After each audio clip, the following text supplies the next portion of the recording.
তো আজকে শুরু করতে চাই প্রথমে আপনাদের সবাইকে ধন্যবাদ জানিয়ে এত তাড়াতাড়ি আসার জন্য। আমি জানি আপনাদের অনেকের কাছেই শনিবারের এই সময়টা প্রায় ফজরের ওয়াক্ত। আমি বুঝি এরকম ত্যাগ স্বীকার করা কঠিন। এখানে ইনশাআল্লাহ যেই সময় আপনারা কাটাবেন তার জন্য আমি আনন্দিত। আশা করছি আমাদের আজকের সময়টা তাড়াতাড়ি কেটে যাবে, আপনারা বিরক্ত হবেন না ইনশাআল্লাহ। আমি নিজে এখানে আসার সুযোগ পেয়ে খুবই খুশি। আপনাদের হয়তো এই অসাধারণ সূরা থেকে কিছু না কিছু শেখাতে পারবো। আমার আসলে প্রস্তুতি আগেই হয়ে গিয়েছিল, কিন্তু পরে ভাবলাম আবার প্রস্তুতি নেওয়া দরকার। তাই আজ সকালেই 10:30টার দিকে প্রস্তুতি শেষ হলো। তো গত রাতে আমি বলতে গেলে ঘুমোতেই পারিনি উত্তেজনার কারণে। সূরা ইয়াসিন নিয়ে আমি আসলেই এত উত্তেজিত যে যত দূর সম্ভব করতে চেয়েছি। যদিও আমার সর্বোচ্চ প্রচেষ্টাও কোরআনের অসীম প্রজ্ঞার কাছাকাছিও যেতে পারবে না। তো আজকে শুরু করতে চাচ্ছি আজকের প্রোগ্রামের ছোট একটা পরিচিতি দেবার মাধ্যমে। শুধু আজকের সময়সূচি বা বিরতি এগুলো না, বরং আমরা আসলে কি করব আর কিভাবে আমি এই সূরার অধ্যয়ন করেছি সেই বিষয়। তো আমি যখন আমার সহকারী ও গবেষকদের নিয়ে কোনো সূরা গভীরভাবে অধ্যয়ন করি, আমরা যত পারি তাফসির দেখার চেষ্টা করি, বিভিন্ন মুফাসসিরদের মতামত দেখা, বিভিন্ন ভাষাগত উৎস দেখি, অভিধান ইত্যাদি দেখি। এই সব কিছু আমরা একত্র করে প্রত্যেক আয়াতের নিচে বিশাল নোট তৈরি করি। তখন দেখা যায় যে প্রত্যেক আয়াতের নিচেই প্রচুর প্রচুর তথ্য জমা হয়ে যায়। ইমাম ইবনে কাসির কি বলেছেন, ইমাম কুরতুবী কি বলেছেন রাহিমাহুল্লাহ, ইবনে আশুর কি বলেছেন, রাজি কি বলেছেন, লিসানুল আরব কি বলে, ইত্যাদি ইত্যাদি ইত্যাদি। তাহলে দেখুন, এক আয়াতের নিচে প্রায় 20 পৃষ্ঠার নোট। এরপর এর সবগুলো পড়ে বুঝে সেটার অর্থ বের করতে হচ্ছে। কিন্তু আমরা এখানে কিন্তু সেটা করছি না। সেটা হলো আমার কাজ। ছাত্র হিসেবে আমার কাজই হলো সেটা, কিন্তু শিক্ষক হিসেবে আমার কাজ একদমই ভিন্ন। আমি এখানে আপনাদের বলতে আসিনি যে এই বইয়ে এটা বলেছে, ওই বইয়ে এটা আছে, সেই বইয়ে সেটা আছে। আমি এগুলো কিছুই বলবো না। আমার কাজ হলো সেই সমস্ত তথ্যগুলো প্রক্রিয়াজাত করে সেখান থেকে সেরাটা আমি যেভাবে বুঝেছি তা আমার ছোট বোনকে বোঝানো। তার বয়স 20-এর উপরে, তার কোনোই আরবির জ্ঞান নেই, ইসলামিক স্টাডিজেরও জ্ঞান নেই তেমন।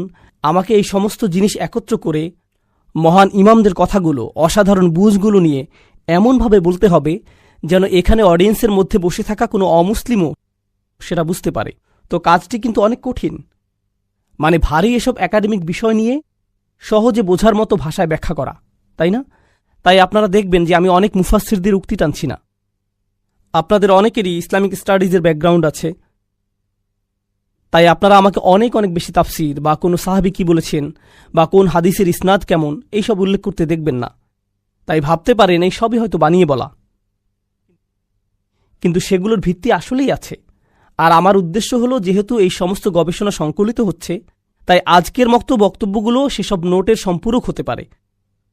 যারা আরও জানতে চান তাদের জন্য তো গবেষণা হয়েই আছে। যারা গভীর পড়াশোনা করতে চান আরবি সোর্স থেকে, তারাও সেগুলো করতে পারবেন ইনশাআল্লাহ তাআলা। কিন্তু আমাদের বাকিদের জন্য সেটা নয়। তাহলে আজকের প্রোগ্রামের বিষয় সম্পর্কে প্রথম বিষয় হলো এটা। আমি সবকিছু সহজভাবে বলার চেষ্টা করব যেন সবাই বুঝতে পারে বিইজনিল্লাহ। দ্বিতীয় বিষয়টি হলো, আপনাদের সূরাটির আউটলাইন হিসেবে বলি। আজকে যে সূরাটি পড়ব, সূরা ইয়াসিন, এটি 6টি অংশে বিভক্ত। মানে সূরাটির 6টি ভাগ আছে। অর্থাৎ আমরা অন্তত 6টি সেশন করার চেষ্টা করব, আর প্রত্যেক সেশনে একটি অংশ কভার করার চেষ্টা করব। আমাদের চেষ্টাটি হবে এমন। যদিও এরপর আরও কিছু সেশন থাকবে। এই 6টি অংশ শেষ করার পর আমরা আবার পেছনে ফিরে দেখব, কিছু কিছু জিনিস যা ফেলে এসেছি খুঁজে বের করব। তাই এই অনন্য সুন্দর সূরাটির 6টি অংশ শেষ করার পরেও হয়তো আরও 1টি বা 2টি সেশন করতে হবে। তো চলুন এখনই শুরু করা যাক, কারণ আমাদের অনেক কিছু শেষ করতে হবে। 83টি আয়াত, কিন্তু কম কথা নয়, অনেক অনেক। শুরু করি তবে ইনশাআল্লাহ তাআলা। সূরাতু ইয়াসিন। বিসমিল্লাহির রহমানির রহিম। ইয়াসিন। সূরাটি নাজিল হয়েছিল মক্কার যুগে, নবী সাল্লাল্লাহু আলাইহি সাল্লাম মদিনায় হিজরতের আগে। আর এই সূরাটি আল্লাহ শুরু করেছেন ইয়া এবং সিন অক্ষর দিয়ে। পুরো কোরআনে এটা একবারই এসেছে। আপনারা আগেই শুনেছেন আলিফ লাম মিম অথবা কফ হা ইয়া আইন সদ ইত্যাদি। কোরআনের অনেক সূরাই এমন অক্ষর দিয়ে শুরু হয়। এই সবগুলোর মধ্যে যে মিলটি রয়েছে, অন্তত বেশিরভাগের মধ্যে মিল যেটা আছে তা হলো সবগুলো এই অক্ষর দিয়ে শুরু হয়, তারপর কোরআন সম্পর্কে কিছু একটা বলে। আলিফ লাম মিম অক্ষরগুলো দিয়ে শুরু করে আল্লাহ কোরআন নিয়ে কিছু একটা বলেন, যেমন যালিকাল কিতাবু লা রাইবা ফিহ অথবা তিলকা আয়াতুল কিতাবিল মুবিন, কিছু একটা। এভাবে সবগুলো কোরআনের এক ধরনের ভূমিকা স্বরূপ। এই অক্ষরগুলোর মধ্যে মিলের একটি হলো বেশিরভাগ সময়ে সেগুলো কোরআনের ভূমিকার মতো। তবে একটা সুস্পষ্ট ব্যতিক্রম হলো গুলিবাতির রুম। আলিফ লাম মিম গুলিবাতির রুম। রুম বিজিত হয়েছিল, রোম হেরে গিয়েছিল। কিন্তু আমার মনে হয় যদিও এটা ব্যতিক্রম, তবুও তা একই পদ বরাবর, কেননা সেটাও কিন্তু আল্লাহর এক অলৌকিকতার বর্ণনা।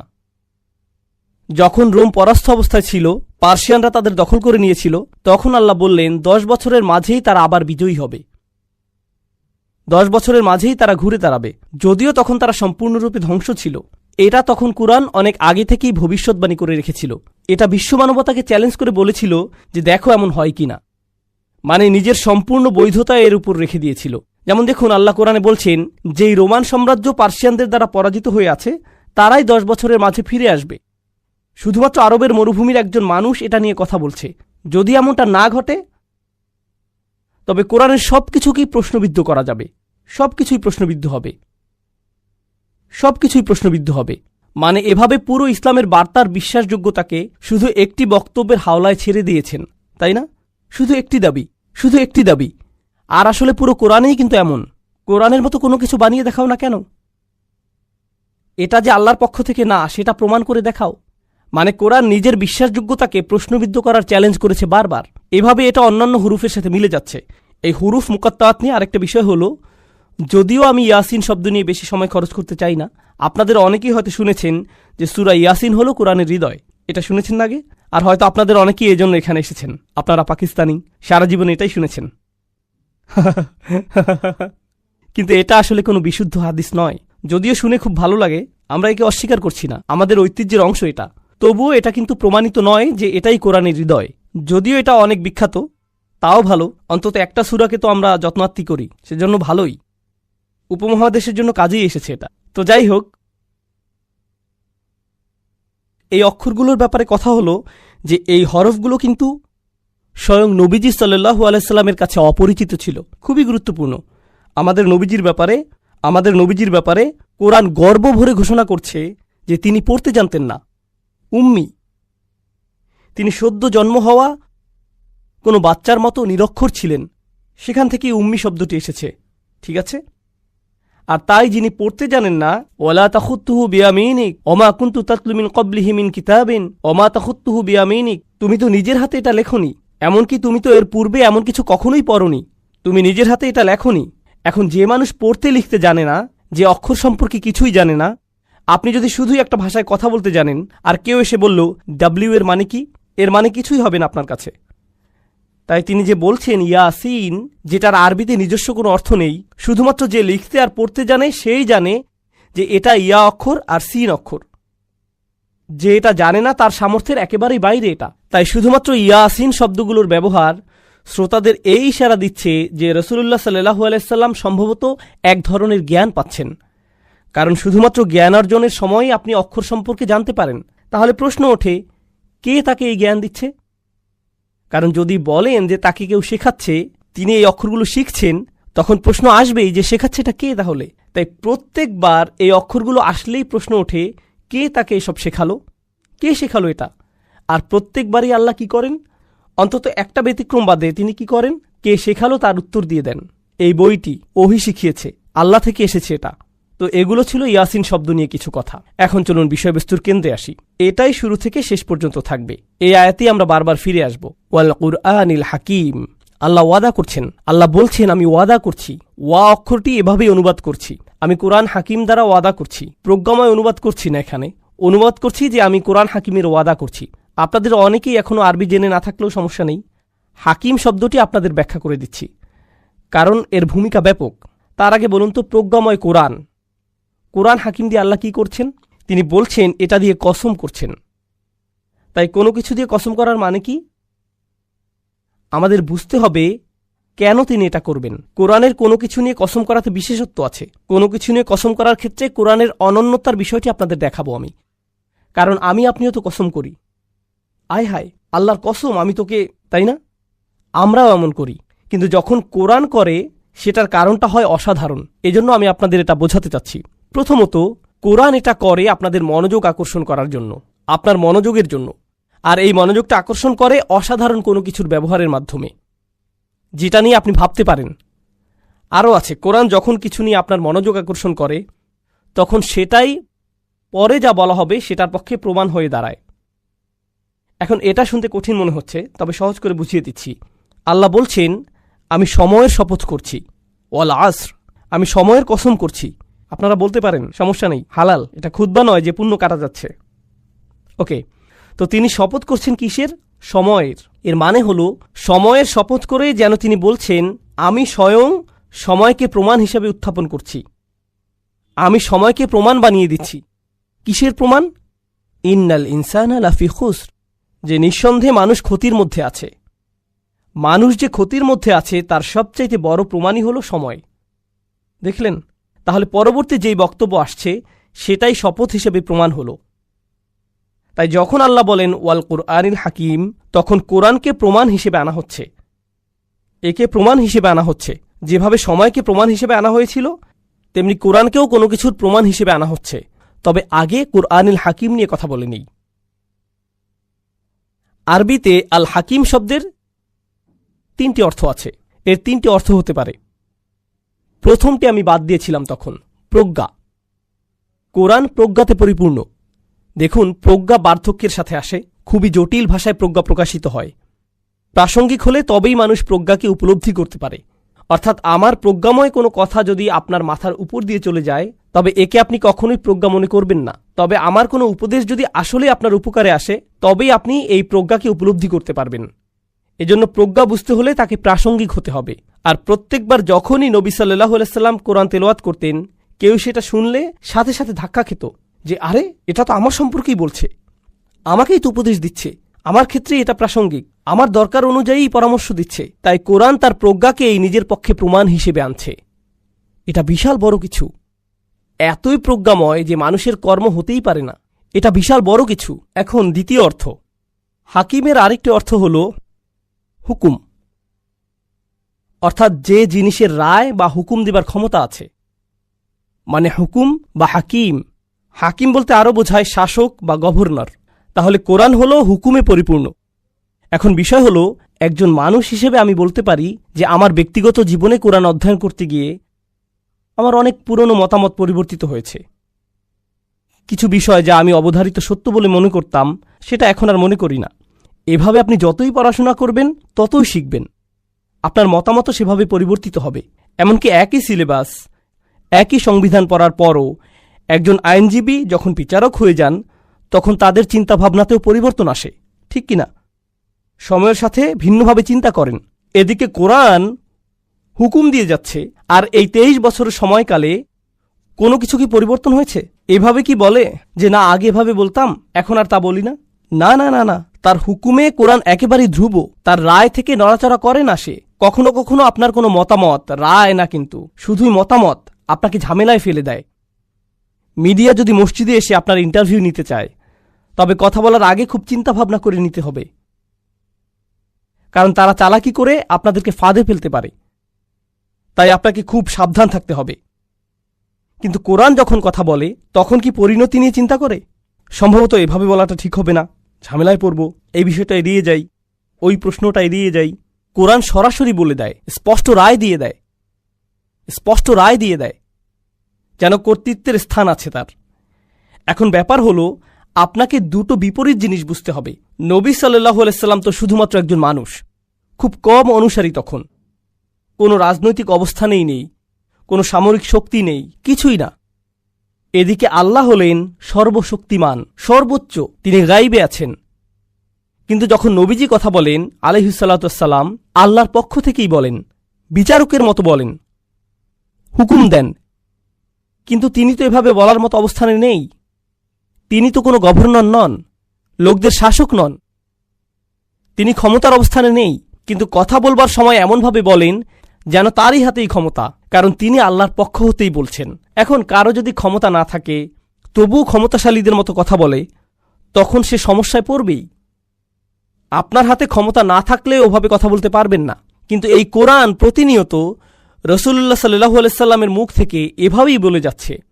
কখনো কখনো কোনো ছাত্র হঠাৎ করে শিক্ষকের বিরুদ্ধে কথা বলে ফেলে, কিংবা কোনো কর্মচারী তার বসের বিরুদ্ধে আওয়াজ তুলে ফেলে, কিংবা ধরুন আদালতে বসে থাকা কোনো বাদী বিচারকের বিরুদ্ধে আওয়াজ করে বসল, বা পুলিশ অফিসার তার স্বর উঁচু করে চিফের বিরুদ্ধে কথা বলল, বা হোয়াইট হাউসের কোনো কর্মচারী প্রেসিডেন্টের বিরুদ্ধে বলে উঠল।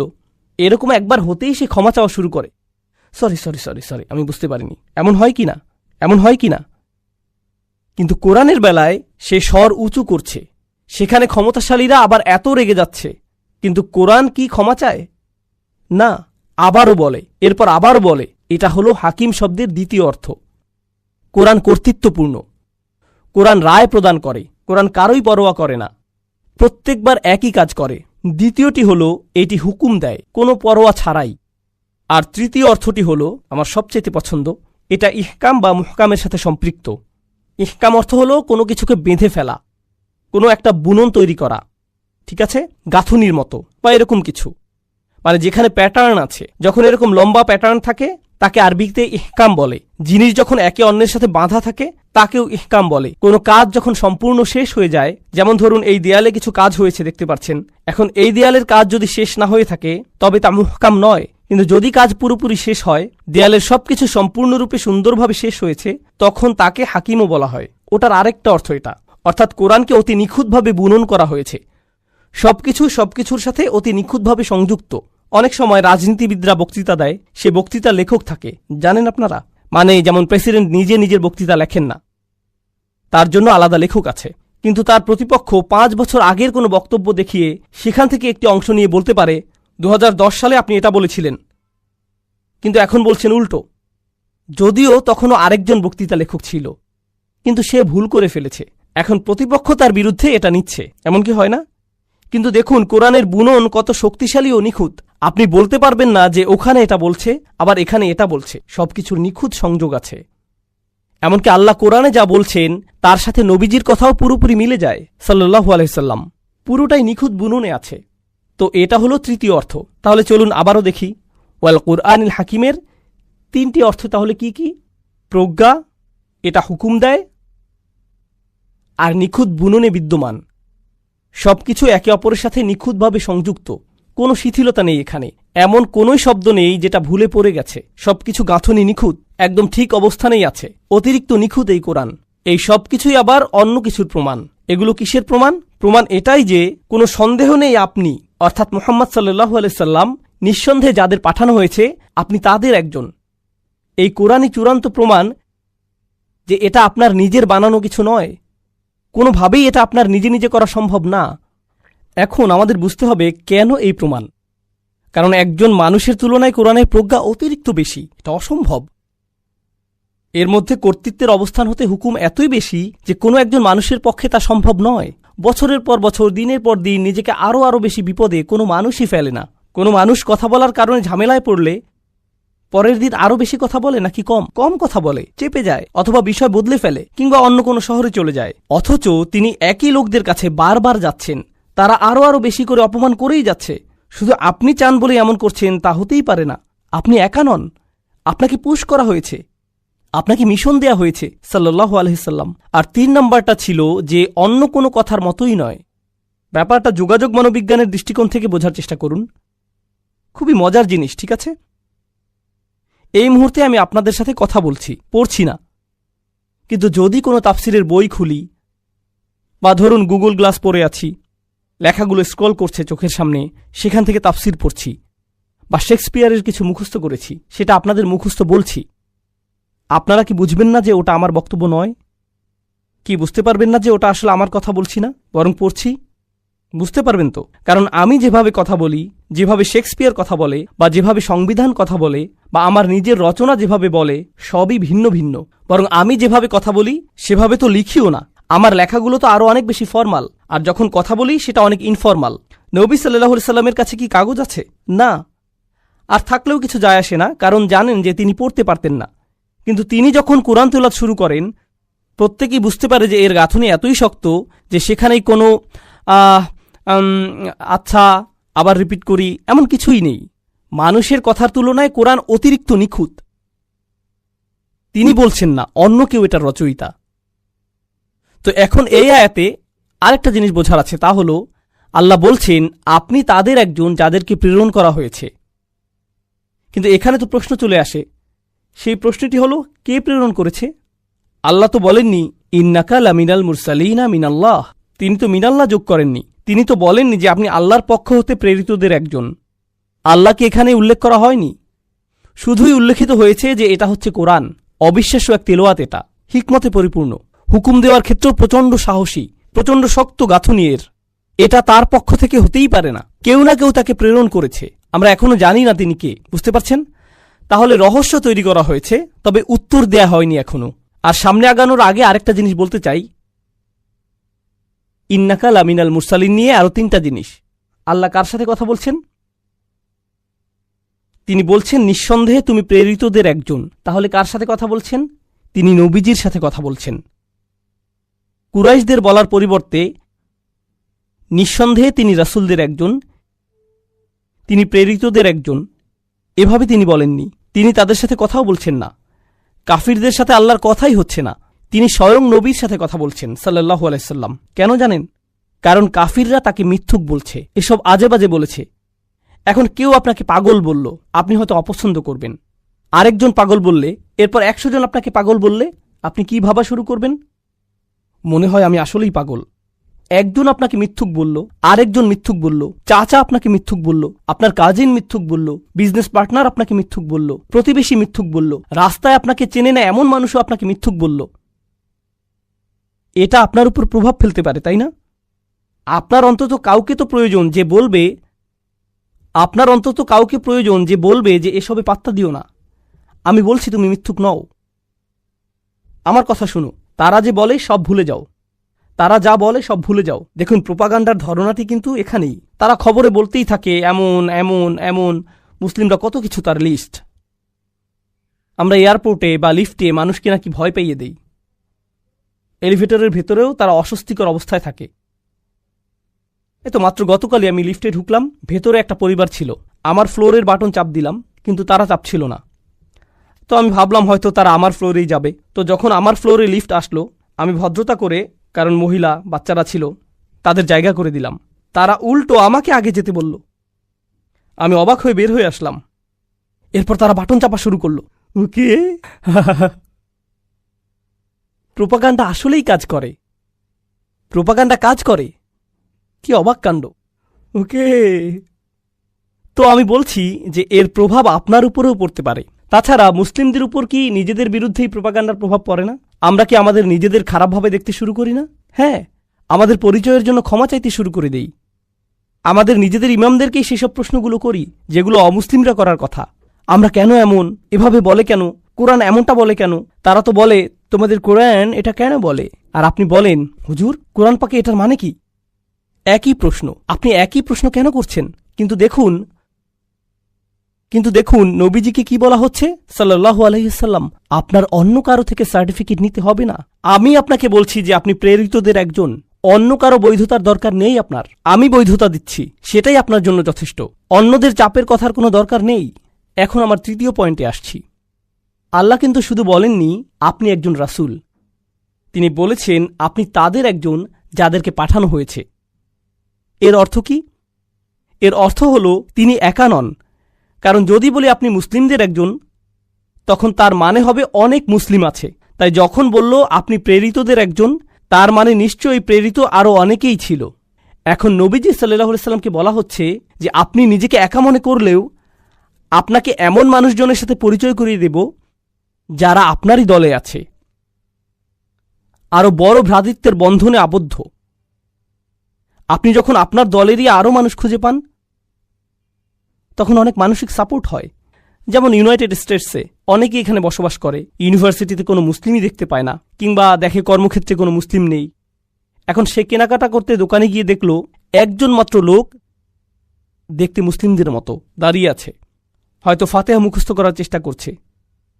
এতেই সে এত খুশি, কারণ একটু সাপোর্ট হলেও পাচ্ছি, আমার মতোই আরও একজন। কিন্তু নবীজি সাল্লাল্লাহু আলাইহি সাল্লাম যখন রাসূল, তিনি তো একমাত্র রাসূল। কিন্তু আল্লাহ বলছেন পূর্ববর্তী রাসূলরা তো চলে গেছে, অনেক আগেই গত হয়ে গেছে, কিন্তু তিনি তার কথার মাধ্যমে তাদের জীবন দান করবেন। আল্লাহ পূর্ববর্তী নবীদের জীবন দান করবেন তাদের কথা বলার মাধ্যমে। তখন আপনি আপনার সাপোর্ট, আপনার সান্ত্বনা তাদের মধ্যে পাবেন। তাহলে প্রথম হলো বৈধতা, প্রথম সান্ত্বনা পাচ্ছেন আল্লাহর থেকে, আমি বলছি আপনি প্রেরিতদের একজন। আর দ্বিতীয়টি হলো তাকে বলে দেয়া হচ্ছে যে শুনুন আপনি একটি দলের অংশ, তাদের মাঝেই আপনি প্রচুর সাপোর্ট পাবেন। আর তাই ইন্না শব্দটি প্রথমে এসেছে। কোনো সন্দেহ নেই আপনি হলেন প্রেরিত রাসূলদের একজন, কারণ সন্দেহ পোষণকারী অনেক আছে, কিন্তু আপনি কখনো সন্দেহ করবেন না। এখন এই আয়াত নিয়ে শেষ কথা, ইন্নাকা লামিনাল মুরসালিন। সব আয়াত এত লম্বা হবে না, সব আয়াত এত লম্বা হবে না। ভয় পাবেন না। যদিও আমাদের আরও 83টি আয়াত পড়তে হবে, তবে আমি সূরাটির শুরুতে এর চিন্তাভাবনাটি দেখাতে চাই। এরপর একটি থেকে পরেরটি, সেটা থেকে পরের আয়াত কিভাবে প্রবাহিত হয় সেটাও দেখাতে চাই। এটাই আমার কাজ এখানে ইনশাআল্লাহ। তো এই আয়াত নিয়ে শেষ যে কথাটি বলতে চাই তা হল, মুরসাল শব্দটি কিন্তু রসুল হতে ভিন্ন। রাসুল শব্দের অর্থ হল বার্তাবাহক, সহজ অনুবাদ। আর তাই কোরআনের কিছু দুর্বল অনুবাদে বলে যে আপনি রাসুলদের একজন। সেটা আসলেই ঠিক নয়। আরবিতে মুরসাল হল ইসমে মাফউল, যার মানে যাকে প্রেরণ করা হয়েছে, কাউকে পাঠানো হয়েছে। এখন বার্তাবাহক আর পাঠানো হয় এমন একজন, এই দুইটার মাঝে কিন্তু তফাত আছে। আমি যদি বার্তাবাহক হই তবে বার্তা নিজের পক্ষ থেকেই দিতে পারি, হতেই পারে নিজের বার্তার বার্তাবাহক আমি হতে পারি। কিন্তু যদি আমি প্রেরণকৃত হই তাহলে এর অর্থ দাঁড়ায় আমার বার্তাটি অন্য কারো কাছ থেকে এসেছে, অন্য কারো কাছ থেকে এসেছে, আমার পক্ষ থেকে নয়। আমাকে এটার দায়িত্ব দেয়া হয়েছে। এখন তাই নবীজি সাল্লাল্লাহু আলাইহি সাল্লামকে বলা হচ্ছে যে নিঃসন্দেহে আপনি সেই দলের মানুষদের একজন যাদের একটি দায়িত্ব দেয়া হয়েছে। আপনাকে একটি মিশনে পাঠানো হয়েছে। আপনি এটা পছন্দ করেন বলে বা চান বলে বা অন্য কোনো এজেন্ডা আছে বলে তেলাওয়াত করছেন না, বরং আপনার প্রাথমিক উদ্দেশ্য হল আল্লাহর বান্দা হওয়া আর তার আদেশ পালন করা। তিনি এই কিতাব শুরু করেছেন ইকরা বিসমি রাব্বিক, আপনার রবের নামে পড়ুন, কর্তৃত্বের পদে থেকে। তাই আপনি কথা বলা মানেই আল্লাহর কর্তৃত্বের অধীনে থাকা। এই ব্যাপারটা পরে খুবই জরুরি হবে যখন আমরা পরের আয়াতে যাব। তাই নবীজি সাল্লাল্লাহু আলাইহি সাল্লামের এই দায়িত্বের ব্যাপারটি তখনই বলবো। এখানে শুধু তাকে সান্ত্বনাই দেয়া হচ্ছে না, বরং তিনি মিশনে আছেন সেটাও মনে করিয়ে দেয়া হচ্ছে। কোনো কাজে আপনার দায়িত্ব কঠিন হলে দুটো জিনিস লাগে। আপনাকে সাহায্য করার, সমর্থন দেবার জন্য কাউকে লাগে। সে বলবে যে আমরা পারবো, এটা করতে পারবই, আমি আছি তোমার সাথে, কোনো সমস্যা নেই। যে শুনুন, আপনার হাতে আর মাত্র 4 ঘন্টা সময় আছে, দ্রুত কাজ শেষ করুন। এই আয়াতে সেটাও করা হয়েছে। তার মানে আপনার দায়িত্ব সম্পন্ন করার দুইটা দিকই এখানে করা হয়েছে। একদিকে সাহায্য, সান্ত্বনা, বৈধতা, আবার অন্যদিকে মনে করিয়ে দেয়া যে শুনুন, এই কাজ করতে হবে। আমি জানি কাজটি কঠিন, কিন্তু এটা আমরা করতে পারবই। এই বিষয়ে এটা ছাড়া কোনো বিকল্পই নেই। আল্লাহ বলেন আলা সিরাতিম মুস্তাকিম, সরল পথের উপর, তাই না? এখানে দেখুন সিরাতিম মুস্তাকিম কথাটি কিন্তু আপনি আগেও অনেকবার শুনেছেন, কিন্তু এটি এখানে কি করছে? প্রথমত আপনাদের বোঝাতে যাচ্ছি যে সরল পথের ওপরে, আলা সিরাত মুস্তাকিম, আমি ওপরে শব্দটি এখানে পছন্দ করি না, বরং প্রতিশ্রুতিবদ্ধ পছন্দ করি। এখানে আলা শব্দটি লুজুম, যার মানে হলো আপনি সরল পথে প্রতিশ্রুতিবদ্ধ। কিন্তু প্রথম যেই প্রশ্নটির উত্তর দিতে চাচ্ছি, কে এই সরল পথে প্রতিশ্রুতিবদ্ধ? কে এই সরল পথে প্রতিশ্রুতিবদ্ধ? আমি কোরআনের শপথ করছি, পরিপূর্ণ প্রজ্ঞাময়, কত সুন্দর গাঁথুনি এতে, কত শক্ত এর বিধান। কোনো সন্দেহ নেই আপনি তাদের অন্তর্ভুক্ত যারা আসলেই প্রেরিত হয়েছে সরল পথের ওপর। তাহলে সরল পথে কে? নবীজি নিজে। কিন্তু শুধু নবীই নন, শুধুমাত্র নবীজি সাল্লাল্লাহু আলাইহি সাল্লামই নন, যাদেরকে পাঠানো হয়েছে তারাও সরল পথে ছিলেন, আর আপনিও। উভয়ের ক্ষেত্রেই প্রযোজ্য এটা। এখন আলা সিরাতে মুস্তাকিম উভয়ের জন্যই প্রযোজ্য। এটা গুরুত্বপূর্ণ কেন? একটি রাস্তা কল্পনা করুন, আপনি সেই রাস্তার উপরে আছেন, শুধুমাত্র আপনিই আছেন সেই রাস্তায়, আর বাকি সবাই আপনাকে রাস্তা থেকে ধাক্কা মেরে সরিয়ে দিতে চাচ্ছে। তা আপনি এগিয়েই যাচ্ছেন, তারা চিৎকার করছে, এই রাস্তা থেকে নেমে যাও, কেন এখানে তুমি, ইত্যাদি ইত্যাদি। ভুল পথে যাচ্ছ তুমি, শুধু আপনিই সেই পথে যাচ্ছেন। এদিকে আল্লাহ আপনাকে সাহস দিচ্ছেন এগিয়ে যেতে। তিনি আপনাকে বললেন, দেখো, এই পথের পথিক হিসেবে তুমিই একমাত্র ব্যক্তি নও, এর আগেও আমি অন্যদের চালিয়েছি এই পথে। বুঝতে পারছেন? তাহলে এখন তো আপনি তাদের আরও বেশি খুঁজবেন, কারণ এই পথে অন্যরাও তো হেঁটেছে। এই পথের বাধাগুলো তারাও পেয়েছে আপনার পূর্বে, তাদের আপনি উদাহরণ হিসেবে নেবেন, আর আপনাকে আরো ভালোভাবে রাস্তা চেনাতে সাহায্য করবে, এই যাত্রা সহজ করে তুলবে তারা। এছাড়াও আপনারা বাস্তব জীবনেও এমন করেন কিন্তু। যেমন ধরুন ড্রাইভিং করে যাচ্ছেন, এখন খবর পেলেন সামনে ট্রাফিক জ্যাম বা অনেক পুলিশ রাস্তায়। আপনাদের কারো কারো গাড়িতে রাডারের মতো কি একটা আছে না? এটার ব্যাটারি ধরুন শেষ হয়ে গিয়েছে, তাই বন্ধুকে ফোন দিলেন, ইয়ো, আমি জর্জ বুশ রোডে আছি, বা কি জানি আপনাদের অন্য একটা টোল রোডে আছি, স্যাম হিস্টন না কি জানো, তো আমি এই রোডে আছি, অনেক পুলিশ এখানে, তো আমি কি জোরে চালিয়ে যাব? না না না না ভাই, আমি গত সপ্তাহে ওখানে গিয়েছিলাম, আমাকে ফাইন দিয়েছিল। আচ্ছা আচ্ছা, আমি হালাল লিমিটের ভিতরে থাকবো, তাই না? তো আপনি এমন কাউকে খোঁজেন যে এই রাস্তা দিয়ে আগে গিয়েছে, পথ চেনাতে সে আপনাকে সাহায্য করে। তো সাহায্যের একটি উৎস। আরেকটি জিনিস হলো, নবীজি সাল্লাল্লাহু আলাইহি সাল্লাম আল্লাহর কালামের মাধ্যমে খুবই শক্তভাবে আপোষহীন রায় দিয়ে যাচ্ছেন। আল্লাহ তো কর্তৃত্বের সাথে বলেন, তিনি কোনো দাসের মতো কথা বলেন না, মনিবের মতো কথা বলেন। তাই তিনি ক্ষমতা কর্তৃত্বের সাথে বলেন, কিন্তু মানুষজনের কাছে সেটা আপত্তিকর থাকে, কারণ তারা তো আল্লাহকে বলতে শুনছে না। তারা কার স্বর শুনছে? রাসূল সাল্লাল্লাহু আলাইহি সাল্লাম। তুমি এভাবে কথা বলার কে? তারা রেগে যাচ্ছে। কিন্তু নবীজি কি থেমে গেছেন? না, প্রতিদিনই তাকে একই পথে আরও এগোতে হচ্ছে না? এখন আমাকে বলুন তো, এই পথে আপনি এগুতে থাকলে যৌক্তিকভাবেই কি আপনি ঝামেলায় পড়বেন না? আরো বেশি বেশি করে ঝামেলায় পড়তেই থাকবেন। পথ পাল্টানোর জন্য দিনকে দিন আপনার উপর চাপ প্রয়োগ বাড়তেই থাকবে। যত বেশি অগ্রগতি করবেন ততই বাধা পাবেন, আরো বেশি বাধা। আরো সম্ভাবনা আছে যে আপনি দেখুন একটু চাপ তো সহ্য করতে পারবেন, কিন্তু কালকে আপনাকে আরো চাপ সহ্য করতে হবে, পরদিন আরো বেশি, পরে আরো বেশি, আরো বেশি, আরো বেশি। অবস্থা খারাপের চাইতে খারাপ হতেই থাকবে। সহজ হবে না, আরো কঠিন হবে। একজন সাধারণ মানুষ আর কতই বা চাপ সহ্য করতে পারে? এক সময় কি হয়? ভেঙে পড়ে, পথ পাল্টে ফেলে। কিন্তু রাসূলুল্লাহ সাল্লাল্লাহু আলাইহি সাল্লাম, তার কঠোরতা, তার প্রতিশ্রুতি, এই সব কিছু এখানে দেখা যাচ্ছে। আর অন্যান্য নবীদের প্রতিশ্রুতিগুলো স্পষ্ট দেখানো হচ্ছে, কারণ তারা সবাই সরল পথের ওপরে, কখনোই বিচ্যুত হননি, কখনোই হননি। মানুষ তাদেরকে আক্রমণ করেছে, মানুষ তাদের নিয়ে হাসি ঠাট্টা করেছে, মানুষ তাদেরকে হুমকি ধামকি দিয়েছে, তাদেরকে নির্বাসিত করার, হত্যা বা অত্যাচার করার হুমকি নিয়ে এসেছে। এরপরেও তারা দমে যাননি। তাদের পরিবার এসেছিল তাদের কাছে, মুরব্বীরা এসেছিল, রাজনৈতিক নেতারা এসেছিল, সবাই এসেছিল, তবুও পথচ্যুত হননি, প্রতিশ্রুতিবদ্ধ ছিলেন। কঠোরতার এই ধারণাটাই জরুরি। এছাড়াও দেখুন, তিনি যে আসলে একজন রাসূল, এটাই কিন্তু তার একটা প্রমাণ। নইলে এত কষ্ট কেন শুধু শুধু সহ্য করবেন? আমরা কিন্তু এখনো সেই ধারণাতেই আছি যে এই কোরআনকে বহন করা সম্ভব শুধুমাত্র তখনই যখন আপনাকে প্রেরণ করা হয়। কারণ অতিরিক্ত চাপ, যেমন একজন মুফাসসির বলেছেন, ইলতিজামুহু দালিলুন আলা নবুয়তি ওয়াসিরাতিহি দালিলুন কামা আন্নাল কোরআন। এটা এখানে গুরুত্বপূর্ণ। কোরআনের নিখুঁত হবার কারণে, আমি যেটা বলেছিলাম, 3 ধরনের নিখুঁততা আছে কোরআনে, সেগুলোই প্রমাণ।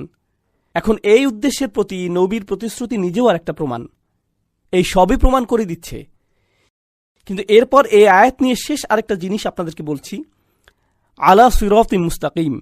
এখানে কিন্তু বলা হচ্ছে না সরল পথের উপরে প্রতিশ্রুতিবদ্ধ, এখানে বলছে একটি সরল পথের উপর প্রতিশ্রুতিবদ্ধ। সিরাতিন মুস্তাকিম, ফানাক্কার লফস, তিনি এটাকে নাকিরা করে দিলেন, সার্বজনীন করলেন। সাধারণভাবে সরল পথ আর একটি সরল পথ, এই দুইয়ের মাঝে পার্থক্য আছে। কারণ ফাতিহাতে আমরা কিন্তু বলি না যে আমাদেরকে একটি সরল পথে পরিচালিত করুন, আমরা বলি সরল পথে পরিচালিত করুন, ইহদিনাস সিরাতাল মুস্তাকিম। সেখানে একটি আল আছে, কিন্তু এখানে নেই। এটার কাজ কি? আসলে আপনি যখন আল সরিয়ে ফেলবেন তখন মানে দাঁড়াবে অপরিচিত কিছু, অজানা কিছু। আর যদিও আল্লাহ নবী সাল্লাল্লাহু আলাইহি সাল্লামের সাথে কথা বলছেন, কারা শুনছে? কুরাইশরা শুনছে। কুরাইশরা হয়তো কোরআন সম্পর্কে অনেক কিছু জানে না, আমরা দেখব যে তারা আসলেই হয়তো জানে না, কিন্তু অন্তত একটা জিনিস জানে, তারা নবী সাল্লাল্লাহু আলাইহি সাল্লামকে জানে। তিনি কোনো কথা না বললেও তারা বুঝতে পারে যে তিনি কোনো এক ধরনের সরল পথে বাঁচেন, তার পথ একদম সোজা, তিনি সবসময় সঠিকভাবেই কাজ করেন। অন্যভাবে বললে, আপনি যদি সবকিছু নাও বোঝেন, অন্তত তার চরিত্র লক্ষ্য করলেই উপলব্ধি করবেন যে এটা কোনো একরকমের সরল পথ। শুধুমাত্র মুসলিমদের পর্যবেক্ষণ করাটাই যথেষ্ট, বিশেষ করে এই রাসূলুল্লাহ সাল্লাল্লাহু আলাইহি সাল্লামকে। শুধু ওনাকে দেখেই ধারণা হয়ে যাবে যে এটা একটি সরল পথ, আলা সিরাতিন মুস্তাকিম। আল্লাহকে এখনও নিজেকে উল্লেখ করছেন না, তিনি এখনও নিজের সম্পর্কে কিছুই বলেননি, এখনও না। যদিও তিনি বলছেন তিনি প্রেরিত, আপনাকে প্রেরণ করা হয়েছে, আপনি সরল পথে প্রতিশ্রুতিবদ্ধ, কিন্তু কার দ্বারা প্রেরিত? এই কোরআনের প্রজ্ঞাগুলো কোত্থেকে আসছে? এই পরিমাণ কর্তৃত্ব নিয়ে তিনি কিভাবে বলছেন? অবশেষে এই প্রশ্নের উত্তর আসছে, আর এত জোরালো ভাষায় উত্তরটি এসেছে, তানজিলাল আজিজির রহিম। 3টি শব্দ। প্রথম শব্দটি হচ্ছে তানজিলা। আপনাদের যারা অল্প স্বল্প আরবি জানেন, আর নাসাব আলাল ইগরা, এখানে একটি ফাতহা আছে। এর মানে কি বুঝতে পারছেন? মানে নরমভাবে এখানে বলা হচ্ছে না। আপনারা তো এভাবে পড়েন না, তানজিলাল আজিজির রহিম, আল্লাহু আকবার, না। তখন তানজিলা এভাবে আসে, তার মানে হলো আল্লাহ আজ্জা ওয়া জাল্লা প্রচণ্ড কর্তৃত্বের সাথে কথা বলছেন। দৈববাণী মানে স্বাভাবিকভাবে বলা হয় না, যেন আরবি ব্যাকরণের মাঝেই আশ্চর্যবোধক চিহ্ন বসে আছে। শক্ত ভাষা এটি। শুনে রাখো, এটা কি? এটা এমন কিছু যা নাজিল করা হয়েছে। দৈববাণী। কার দৈববাণী? কার বক্তব্য এটা? আল আজিজ আর রহিম, আল্লাহর দুইটি নাম এখানে। আল আজিজ অর্থ এমন একজন যিনি সম্মান ও কর্তৃত্বের পূর্ণ অধিকারী। আল আজিজ দুটি জিনিস বোঝায়, যার কর্তৃত্ব আছে আর যিনি সম্মানের অধিকারী। কারণ আপনারা দুই ধরনের মানুষ দেখতে পাবেন। এক ধরনের মানুষের দেখবেন কর্তৃত্ব আছে কিন্তু কোনো সম্মান নেই। যেমন ধরুন কোনো পুলিশ অফিসারের কর্তৃত্ব আছে কিন্তু কোনো সম্মান নেই। বাল্টিমোরে আমরা যেমনটা দেখলাম, তাই না? কর্তৃত্ব আছে কিন্তু সম্মান নেই। অন্যদিকে এমন মানুষও আছে যাদের সম্মান প্রচুর কিন্তু কি নেই? কর্তৃত্ব। এই দুটোর কারোরই ইজ্জা নেই। আরবিতে ইজ্জা উর্দুর ইজ্জতের মতো না, কিন্তু শুনতে এক হলো। আরবিতে ইজ্জা অর্থ যখন আপনার সম্মান আছে আবার একই সাথে কি কর্তৃত্ব, তখনই আপনার ইজ্জা আছে। যখন তিনি বলছেন এটা হলো এমন সত্তার বাণী যিনি সম্মানের অধিকারী, চূড়ান্ত কর্তৃত্বশীল, তখন আল্লাহ আজ্জা ওয়া জাল্লা খুবই কঠিন একটা জিনিস বলছেন। মনে আছে কোরআনের একটি বৈশিষ্ট্য হলো যে এটা রায় দেয়। আচ্ছা, কার মূলত রায় দেবার অধিকার আছে? তারই আছে যার কর্তৃত্বও আছে। আর যদি কারো কর্তৃত্ব থাকে আর সে রায়ও দেয়, তবুও কখনো কখনো, যেমন জাজ জুডি, আমি জাজ জুডি খুব দেখতাম মায়ের সাথে। জাজ জুডি কোনো রায় দিতেন, এই ছেলে চুপ থাকো তুমি, তাই না? এভাবেই বলে, অনেক মজা লাগতো। এই তুমি $500 ফাইন দেবে, এখন যাও এখান থেকে, এমনই হতো সব সময়। এরপর বাইরে ইন্টারভিউগুলো মজা পেতাম, ভালো লাগতো। বিশেষ করে যে হেরে যেত তার, কারণ যে জিততো সে তো বেশি কিছু বলতো না। হ্যাঁ আমি $500 পেয়েছি, এটুকুই বলতো তারা। কিন্তু যেই লোক হারতো তিনি তো খুবই খারাপ, বিশ্বাস হচ্ছে না তিনি এমনটা করলেন, এভাবে রায় তিনি কিভাবে দিতে পারেন, তাই না? অন্যভাবে বললে তার রায়তে কর্তৃত্ব ছিল কিন্তু কি ছিল না? সেখানে পূর্ণ সম্মান ছিল না। আল্লাহ আজ্জা ওয়া জাল্লা বলেন এই কোরআন রায়তে পূর্ণ, আর সেই রায়গুলো কঠিনভাবে নিতে হবে, কারণ তা কর্তৃত্বশীল সত্তার কাছ থেকে এসেছে, তাই এটা সম্মানেরও যোগ্য। এটাই আল আজিজ শব্দের মধ্যে চলে এসেছে। এভাবে কিন্তু এটা আবার আল কুরআনিল হাকিমের দিকেও ফিরে যাচ্ছে। এখন তাহলে প্রশ্নটির উত্তর এলো, এই বাণী কার পক্ষ থেকে এসেছে? এটাই সব রায় নিয়ে বলছে বানিয়ালিকুল হুকুম, সাথে অন্য অনেক কিছুই বলছে। তানজিল, এই শব্দ তানজিলের মানে কি? এর মানে হলো যা উপর থেকে আসে। অন্যভাবে বললে এই প্রশ্নের উত্তর দেই আগে, তার শিক্ষককে কে তাকে পাঠিয়েছে? কোরআনের এই প্রজ্ঞা থেকে এসেছে? এই সবই উপর থেকে এসেছে। এর মানে হলো তোমরা এত বাম হাত ঢুকাতে পারবে না। এর মানে হলো এটা এমন জিনিস যা কোনো মানুষের পক্ষেই রচনা করা সম্ভব নয়। এটা উত্তর দক্ষিণ পূর্ব পশ্চিম দিক থেকে আসেনি, ভিন্ন কোনো গ্রাম থেকেও আসেনি, কোনো বিদ্বান ব্যক্তি থেকে আসেনি, কোনো ইউনিভার্সিটি থেকেও আসেনি, এটা উপর থেকে এসেছে। দেখুন উচ্চশিক্ষা অর্জন করতে আমরা কোথায় যাই? আমরা জ্ঞান অর্জন করতে পূর্ব পশ্চিম উত্তর দক্ষিণে যাই, এখানে সেখানে যাই শিক্ষা নিতে, কিন্তু জ্ঞান অর্জন করতে উপরে তো আর যেতে পারি না। কিন্তু এই মানুষের দীক্ষা তো দেখি উপর থেকে আসছে, অর্থাৎ এতে তোমরা বা হাত ঢুকাতে পারবে না, এটা তোমাদের নাগালের বাইরে। এটা কিন্তু আবার প্রমাণ দিচ্ছে যে প্রজ্ঞায় কোরআন অতিরিক্ত নিখুঁত, কারণ তা উপর থেকে এসেছে। গাঁথুনি খুবই ভালো, এমন গাঁথুনি শুধুমাত্র সম্ভব উপর থেকে আসলেই। আর এর রায়গুলোও এমন যে শুধুমাত্র উপরওয়ালা থেকেই আসতে পারে, এজন্যই তানজিল শব্দটি। কিন্তু এরপর আল্লাহর যেই নামটি এলো তানজিল আল আজিজ আর রহিম, এখানে রহিম মানে কি আপনারা জানেন? এর মানে কি? দয়াময়, যিনি ভালোবাসেন, যিনি যত্ন করেন, যিনি সব সময় ভালোবাসেন, সব সময় খেয়াল রাখেন। আর রহিম, এখানে আর রহিম শব্দটি কি করছে? আল আজিজ শব্দের কারণ বুঝতে পারছি এখানে, কিন্তু রহিম শব্দটি কি করছে এখানে? এই বাণী কার কাছে এসেছে? নবী সাল্লাল্লাহু আলাইহি সাল্লাম। তিনি কেন? অন্য কেউ নয় কেন? স্বয়ং কোরআন আমাদের বলছে ওয়ামা আরসালনাকা ইল্লা রাহমাতাল লিল আলামিন, তোমাকে আমি সৃষ্টির প্রতি রহমা ব্যতীত পাঠাইনি। নবীজি সাল্লাল্লাহু আলাইহি সাল্লাম হলেন সমস্ত মানুষের চাইতেও বেশি দয়াশীল। তাই এই কর্তৃত্বশীল কোরআনও সমস্ত দুনিয়ার সকল মানুষের চাইতেও দয়াশীল মানুষের মুখ হতেই নিঃসৃত হওয়া প্রয়োজন ছিল। আর এটাও আল্লাহর একটি দয়া, মানবতার প্রতি আল্লাহর রহমতই হল রাসূলুল্লাহ সাল্লাল্লাহু আলাইহি সাল্লাম। তাহলে এভাবে দেখলে কোরআন হলো আজিজের পক্ষ হতে, আর রাসূল হলো আর রহিমের পক্ষ থেকে। রাসূল সাল্লাল্লাহু আলাইহি সাল্লাম কর্তৃত্বপূর্ণ নন, তিনি কি? তিনি দয়াশীল। কোরআন হলো কর্তৃত্বপূর্ণ। দুটো একত্রে আসা প্রয়োজন ছিল, বার্তাবাহক আর খোদ বার্তা দুটোরই একসাথে আসা দরকার। এই আয়াতগুলো নিয়ে একটি কথা বলতে ভুলে গিয়েছিলাম, অন্য কিছু বলার আগে এখন বলে নেই, কারণ এই বিষয়ে এটাই শেষ কথা।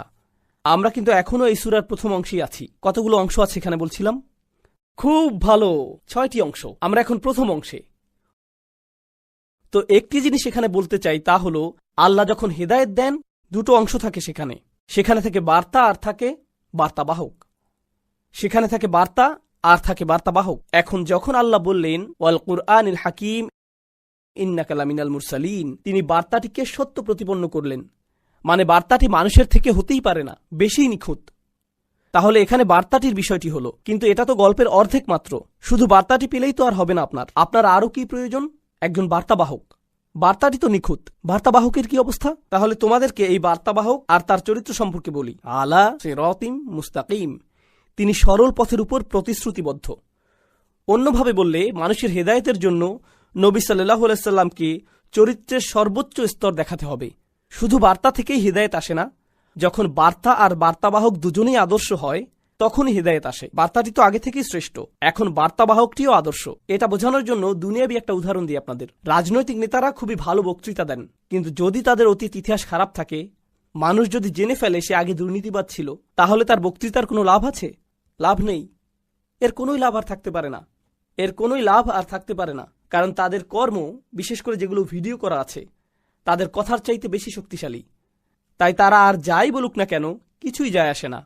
আপনারা জানেন যে নবীগণ আলাইহিসসালামের পুরো জীবনটাই ছিল সত্যতায় ভরা, তাই না? সেটা অবশ্যই হেদায়েতের অংশ হওয়া চাই।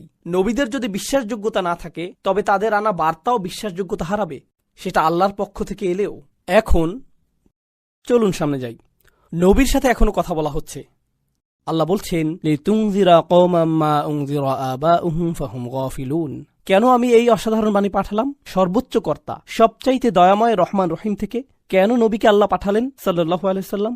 যেন আপনি এমন জাতিকে সাবধান করতে পারেন যাদের পূর্বসূরীদের সাবধান করা হয়নি কখনো, তাই তারা তো একেবারেই গাফেল। আমি আবার অনুবাদ করছি, লিতুনযিরা কওমান মা উনযিরা আবাউহুম ফাহুম গাফিলুন। যেন আপনি সতর্ক করতে পারেন এক জাতিকে যাদের পিতৃপুরুষদেরকে কখনোই সতর্ক করা হয়নি। এজন্যই তারা একেবারে অসচেতন, একেবারে উদাসীন, সম্পূর্ণ গাফেল। এজন্যই আপনাকে এই বাণী দেয়া হয়েছে। আচ্ছা, এই আয়াতের মধ্যে প্রথম যে জিনিসটি লক্ষ্য করবেন তা হল আপনাকে সতর্ক করতে পাঠানো হয়েছে। ধর্মের বাইরে থেকে সতর্ক শব্দটি চিন্তা করুন তো একটু। কখন আপনাকে সতর্ক করা হয়? ঝড় আসছে, আপনারা তো এই সম্পর্কে ভালো জানেন। হিউস্টন, ঝড় আসছে। রেডিওতে সতর্কবাণী প্রচার করা হয়, টিভিতে সতর্কতা দেখানো হয়, ফোনে অ্যালার্ট বেজে ওঠে, ইত্যাদি ইত্যাদি। ঠিক, সতর্কতা তো অবশ্যই নির্ভরযোগ্য আর কর্তৃত্ব সম্পন্ন উৎস থেকে আসতে হবে, ঠিক কিনা? এমন উৎস থেকে আসতে হবে যেই উৎসের কর্তৃত্ব আছে, আপনি সম্মান করতে পারবেন। এটা প্রকাশ করার কি কোনো শব্দ আছে? যা আমরা আগেই বলেছিলাম, আজিজ। আপনাকে যদি সতর্ক করতে পাঠানোই হয়, তবে অবশ্যই এমন কেউ পাঠাবেন যিনি বৈধভাবে আসলেই এই সতর্কবার্তা পাঠাতে পারেন। তিনি হলেন আল আজিজ। বুঝতে পারছেন? মানে এই শব্দের সাথে সংযুক্ত বিষয়টা এভাবেই প্রবাহিত হচ্ছে। এখন দ্বিতীয় যে জিনিসটা দেখা যাচ্ছে, আমরা সবাই এই হলে আছি, ধরুন এখানে কোনো ইন্টারনেট কানেকশন নেই, কোনো ফোনেই নেটওয়ার্ক নেই, ইত্যাদি। অর্থাৎ আপনি ওই যে ওখানে ওই লোকটার মতো ফেসবুক চালাতে পারবেন না, এসব কিছুই আপনি করতে পারছেন না, ঠিক আছে? এখন বাহিরে যদি কিছু ঘটে, বাহিরে যদি এমন কিছু ঘটে, বিশাল বড় কোনো ঘটনা যদি বাইরে ঘটে, আপনারা কি জানতে পারবেন? আপনারা জানবেনই না। বাহির থেকে সতর্কতা না আসলে তো আপনাদের সতর্ক করা সম্ভব না। বুঝতে পারছেন?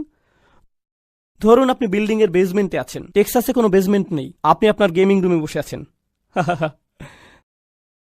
তো আপনি সারাক্ষণ গেম খেলছেন, জানেনই না বাইরে কি হচ্ছে না হচ্ছে। তাহলে বাহির থেকে কেউ এসে সতর্ক না করলে আপনি কিছুই জানতে পারবেন না। নবী সাল্লাল্লাহু আলাইহি সাল্লাম তো তাদের সাথেই চলেন, ঠিক কিনা? তাদের সাথেই থাকেন, আর এখন মানুষদেরকে তিনি সতর্ক করবেন। কিন্তু সংজ্ঞা অনুযায়ী সতর্ক কোত্থেকে আসতে হবে? বাহির থেকে। তাই তারা প্রশ্ন করবে, এই সতর্কবার্তা কোত্থেকে এলো? হ্যাঁ, সতর্কবাণী উপর থেকে এসেছে, সেটা তো প্রতিষ্ঠিত হয়েই গেছে। কোথায়? তানজিল আল আজিজির রহিম। এজন্যই তো এই সতর্কবাণী, নইলে তো সতর্ক করতে পারবেন না। আপনি যদি একই বাসায় থাকেন, একই লিভিং রুমেই থাকেন, তাহলে সতর্ক করে তো লাভ নেই। হ্যাঁ, তুমি কোত্থেকে জানলে এই খবর? তোমার কাছে তো ফোনও নেই। এখন দ্বিতীয় জিনিস হলো, বরং তৃতীয় জিনিসটি হলো, কাউকে কেন সতর্ক করবেন? এই যে ওই রোডে যাবেন না, বাসায় থাকুন, এই ওটা করো না। কেন কাউকে সতর্ক করা হয়? হ্যাঁ, কাউকে সতর্ক করার একদম প্রাথমিক কারণ হতে পারে যে আপনি তার খেয়াল রাখেন, তার ভালো চান, তাকে ভালোবাসেন, তার ক্ষতি হোক সেটা চান না।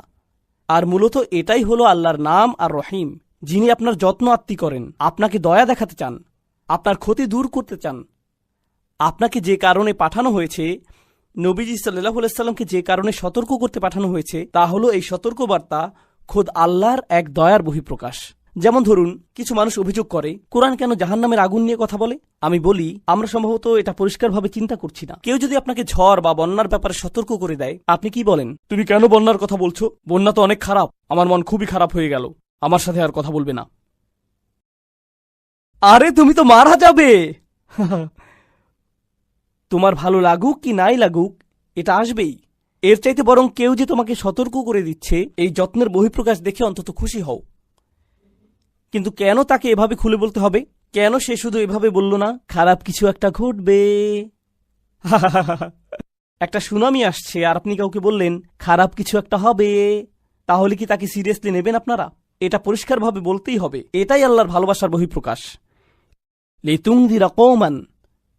এখন এটা আমার খুবই পছন্দ। ও মাই গড, সূরাটির শুরুতে আমরা বলেছিলাম ওয়াল কুরআনিল হাকিম, আর এই কোরআন প্রজ্ঞাময়। এত সুন্দরের গাঁথনি, এতে আছে নিজস্ব রায়। এই কোরআন যে কোনো কোরআন নয়, সেই একক কোরআন, এমনভাবে বলা যেন আরব সমাজে এটাই প্রতিষ্ঠিত। এখন কুরাইশ তো কোরআন সম্পর্কে জেনেছে, যথেষ্ট শুনেছে তারা, তাই যখন আপনি তেলাওয়াত করেন তারা বুঝতে পারে, তারা ভাবে এটা সাধারণ কোনো তেলাওয়াত নয়, এটা সেই নির্দিষ্ট তেলাওয়াত, সবাই জানে। আর কোন জাতিতে নবীজিকে পাঠানো হয়েছিল সাল্লাল্লাহু আলাইহি সাল্লাম?